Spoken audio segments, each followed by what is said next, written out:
It did moan. Oh, you're back. My goodness, what We're a gonna listen to a sensation. good story because I'll listen to this. Have people falling asleep because last time I almost fell asleep halfway through the stream because his stories are so good and his voice was just so soothing.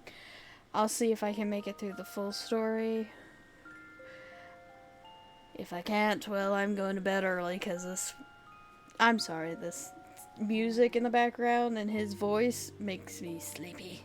I've missed you more this time than last time. Who would have thought that I could love you more? Oh, Would you like I to am hear another dating him. story? Yes, yes, yes, yes, yes, Okay, buddy. Get comfy. It's story time.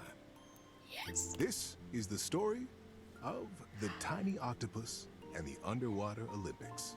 Ooh, Her name was Olly, and she was the tiniest octopus in the pod. Her family loved her, and she had plenty of friends, but there was always a niggling in her mind that they thought she was just too tiny. Cute little Olly. Don't make her lift that big anemone. Oh, look at little Olly.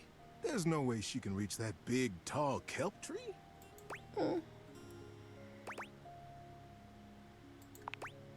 You might just be right. good night, Rosh and Ali. But when the underwater Olympics came to her reef, she knew it was her most important and most joyful way to prove herself. Olly just knew that if she could enter, and if she could win, they would all see how big and capable she I really might even was. get to feel sleepy. On the Goddamn. first day of the games, Olly was there. She watched the opening parade with such excitement, she could barely breathe. Then the MC swam up to the podium to announce the events that would be taking place, and Olly couldn't believe her eyes. Yeah, good night, Maru.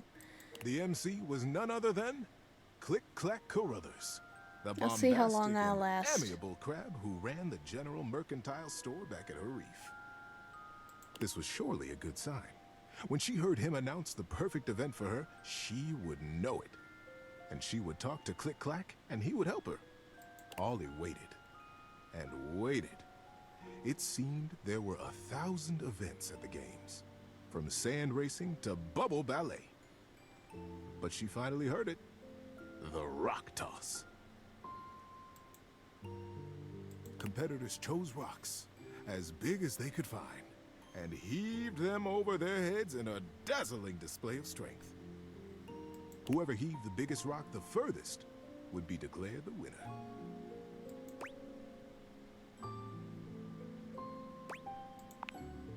It's just perfect, thought Olly. The perfect way to show my size and strength. And when I win, all my friends and family will cheer for me. She nodded her head decisively and spurted off to find Click Clack. He wasn't hard to find. Just like at his store, Click Clack had drawn a crowd with his booming voice, brightly colored claws, and humorous tails. Olly secretly suspected the tails were much taller than Click Clack himself. But nobody seemed to mind. Click Clack, she called out, edging her tiny body through the crush of listeners gathered for his story. Click Clack, it's me. It's Olly. Olly, you little flutterby, get your tentacles over here. She gave him a friendly hug. What are you doing here? Said Click Clack. Click Clack, she began. I need your help. I want to compete in the games. I want to enter the rock toss and show my friends and family that I am big and strong. Can you help me? Click Clack considered seriously for a moment. Olly, he began, this is a sincere undertaking. Now, the rock toss is very difficult. It is also dangerous. Even seasoned competitors can have trouble with it. Are you sure you want to enter that event? Olly looked deep into his little dark eyes. Yes, Click Clack. I want it more than anything in the world. Yeah, it definitely makes you sleepy. Click Clack snapped his claws together decisively. They picked Well a good then, voice actor for him. more than anything in the world. If that's the case, of course I'll help you. Let's get over there and get you registered. Oh, Click Clack, thank you. Thank you, thank you, thank you, thank you, thank you, thank you. I'll make you proud. You'll see. I'm going to win. Ollie, I'm proud of you for knowing what you want. That's a feat in and of itself. And you can bet I'll be watching you when you compete. I'll be cheering no matter what. How you doing, buddy? Need a break? I'm gonna try it for a little bit longer. Now, the next few days felt like a blur to Ollie. She told her friends and family all to come to the games. I But she know. wouldn't tell them why. She trained in secret all day, every day. I'll try to Most finish nights, the song. she We'll dreamt see how about I do. finally Last hefting one that was a great lot shell longer than I trophy. thought. But there were some nights when the nagging thoughts came back. Could she do it? She was small. Maybe she was too small. These dreams unsettled her. But when she awoke, she couldn't remember them. It was just a vague feeling of doubt, of question. She continued with her training, and the doubt slipped in the back of her mind. Almost before she knew it, the day came. She made her way to the competition grounds and took her assigned place next to her rock. It was much bigger even than she had imagined it would be. And for a moment, she was afraid. I'm afraid, she whispered quietly to herself. I'm afraid. But I am going to do this. I am going to lift this rock. The competitors around her shook their shells, their tentacles. The fish opened their gills wide, and the giant prawns flexed their powerful tails. Nervously, Ollie scanned the faces of the crowd. There were her friends, her mother and father, and the joyfully bright shell of Click-Clack. He winked at her and waved a claw. He had promised to be there, and there he was. Ollie took a deep breath and began to relax. Across the field from her, the biggest snail Ollie had ever seen was stretching his cabled neck. Timo, the Australian trumpet, a legend, the winner of the rock toss for the last 4 games, the undefeated champion. Ollie began to giggle. She was standing in the same sand as Timo the trumpet. The starting song began to whistle through the water. 3, 2, 1. And a great deep note reverberated through the water. Lift, it cried. Lift and toss. Ollie's focus became laser sharp. It was her training, and the rock. 1 tentacle underneath, 2 tentacles underneath, 6 tentacles levering behind her. 1 more tentacle underneath.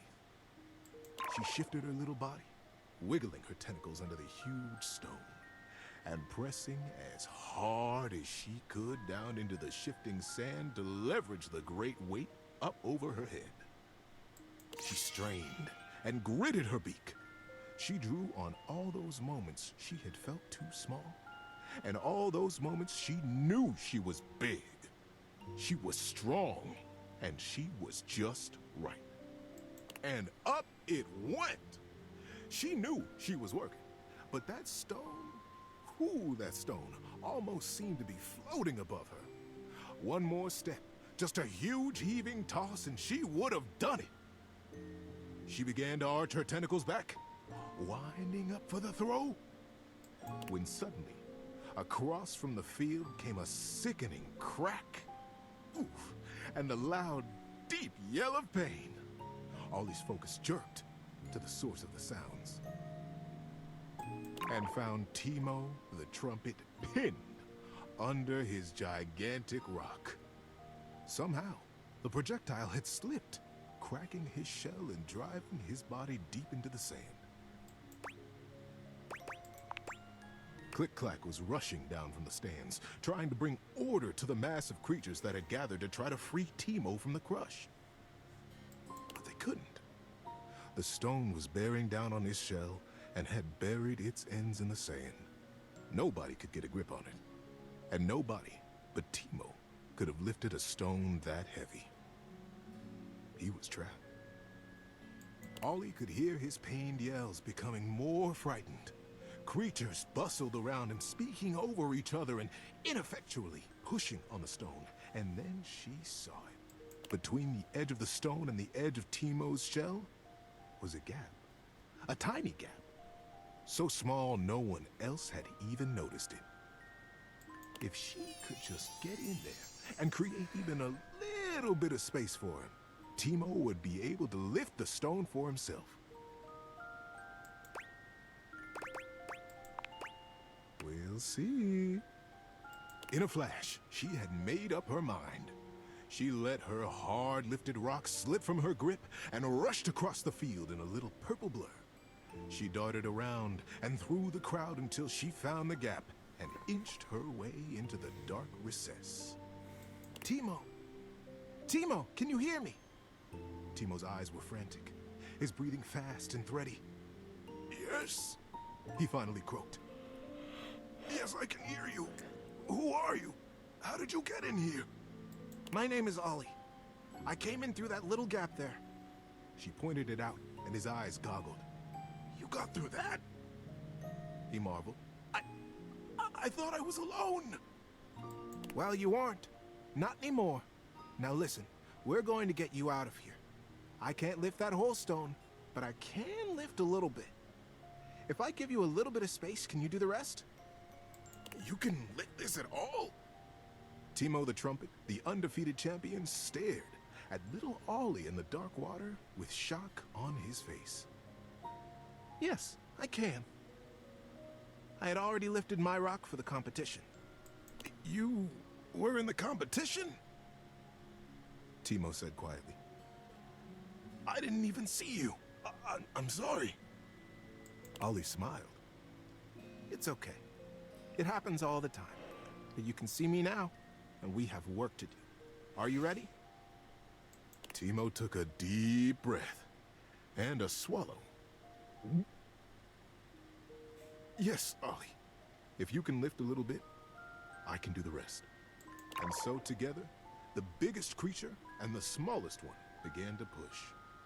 Olly lifting Timo, and Timo lifting the stone inch by inch, breath by breath. The massive rock began to shift until finally, plop! The big rock dislodged itself and fell heavily down into the sand beside them, off of Timo's shell completely.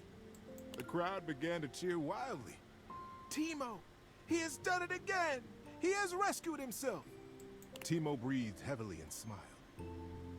Thank you all, thank you! But it wasn't just me this time. From underneath Timo's shadow swam Olly. The crowd went silent, stared at her, confused. This little Olly helped me. She saw a solution nobody else had and noticed. And she jumped into action. Olly saved my life when I couldn't have saved it myself. Olly is the hero today. Olly felt herself turning blush pink, and she gazed out confidently at all the faces of her friends and family. The crowd began to part, and Click-Clack was soon standing in front of her. His face was a picture of joy and of pride. Folks, he began, not taking his eyes from Olly. While there is no official winner to this contest, as it was interrupted, I propose that we award the Great Shell to our hero, Olly. She is brave, and though she may be but small, she is mighty. The ripple of approval and excitement ran through the crowd like a wave. Before long, they were clapping, and then they were cheering. And before Olly knew it, she was sitting atop Timo's shell, mindful of the crack the stone had made, and the great shell was wrapped securely in her tentacles. I did it, she thought. I won. It took her only a moment to realize that she had won not by being big, but by being exactly who she had been all along. That's it. What do you think? I mean, This is a good story. That's why I told it. Good night, buddy. I will go to bed.